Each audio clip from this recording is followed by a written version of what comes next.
Identifying discount rate in analyst report. Unveiling the discount rate.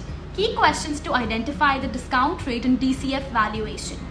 What is the number that if you were all knowing about the future and could predict all the cash that a business would give you between now and Judgment Day, discounted at the proper discount rate, that number is what the intrinsic value of a business is. In other words, the only reason for making an investment and laying out money now is to get more money later on, right? That's what investing is all about. The discount rate is identified. Let's explore these essential questions. First, what is the risk-free rate? Risk-free rate is used merely to equate one item to another. In other words, we're looking for whatever is the most attractive. Measured by the yield on government bonds or treasury bills. Determine the rate that reflects the time value of money and compensation for taking on minimal risk. Consider the prevailing interest rates in the country or region where the company operates. Second, how does the company's risk profile influence the discount rate? Assess the company's risk profile, including its industry, competitive position, financial stability, and operational risk. Evaluate factors such as revenue volatility, regulatory risk, competitive pressures, and exposure to economic cycles. Third, what is the company's beta?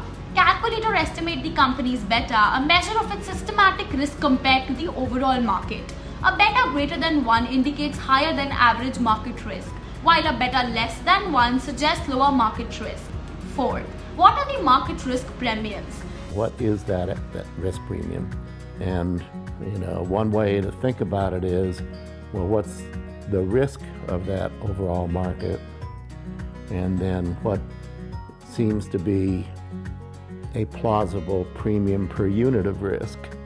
And then if you estimated the risk and a plausible premium per unit of risk, it's easy to figure out what the premium is on that risk. You just multiply those two numbers. What are the prevailing market conditions?